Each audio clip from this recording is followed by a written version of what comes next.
What's up, Empyreans? This is Naka. So today I'm revisiting missile tanks. Excuse my voice, I am a little sick still.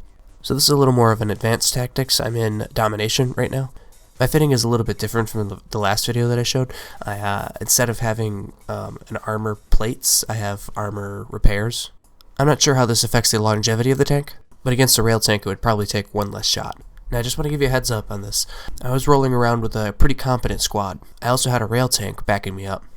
So you don't want to go solo on this fit, or a missile tank for that matter.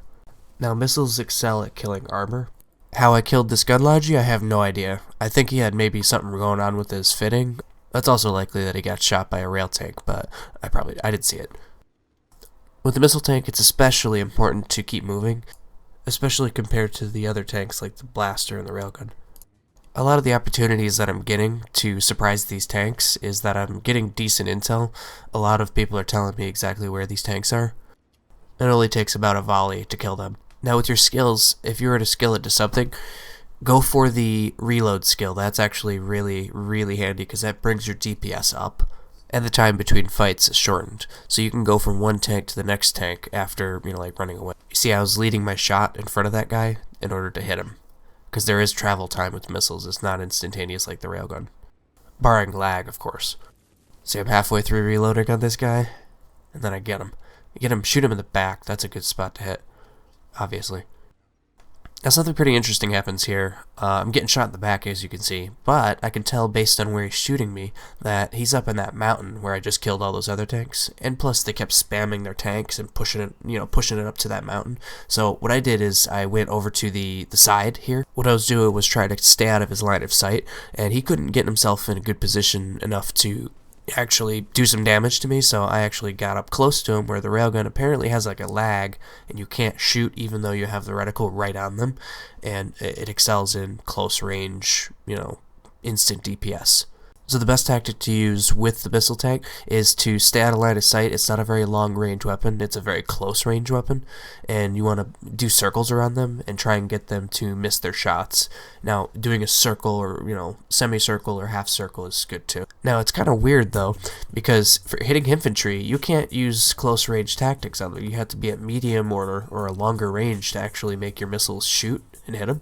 The reason is because your missiles don't shoot from the center of the turret where your aiming reticle is. It shoots from the left and right side, so you have to accommodate for the travel distance between the turret ends. Now the reason I died was because I didn't pull back because all of my cooldowns were on for my modules, so he came up on me and killed me.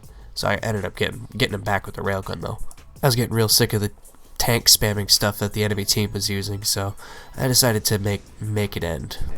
So yeah, for a little bit, they stopped calling tanks, but karma has it. I started killing infantry, and I'm like, alright, I got this. And then around the corner comes an LAV, and I'm like, oh, come on. Oh, shit. Oh, shit. That's Jihad Jeep.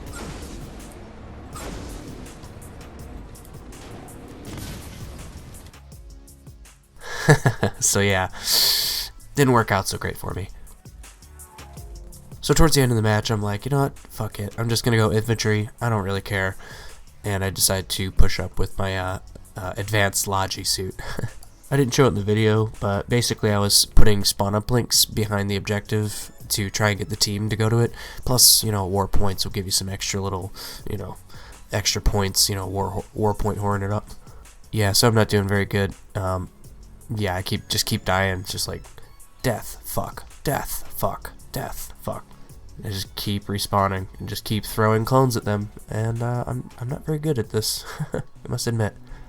So there's a good tip on tanking, I guess, is to basically be good at a bunch of different stuff. Be good at rail tanking, be good at blaster tanking, be good at missile tanking, be good at infantry stuff, be good at throwing uplinks on places. That's the most important thing, is the uplinks, because if your team's not supporting you or next to you or giving you any intel because they're not there, that hurts your tactic for doing any killing of tanks. Now I left out dropships because it's only really useful for skirmish matches where you have to move your troops around the map. So yeah. So in conclusion, your team will be the deciding factor whether you're going to have a good game or a bad game. just because of intel and, you know, guessing where tanks are going to go based on your intel, so on and so forth. So let me know what you guys think. I really haven't done a whole lot with missile tanks. I've been usually just doing it as a splurge expenditure, just like dropshipping is, so leave that down in the comments below. If you like what you saw, please hit the like and subscribe button below the video, if you could. Thanks, that helps. If you want to roll with me in a squad, my in-game character is Nakaya Indigene. I'll leave that down below. Yeah, I'm in a North American time zone, so if you could do it when, you know, I'm actually on, so. And as always, thanks for watching, and don't forget, happy hunting.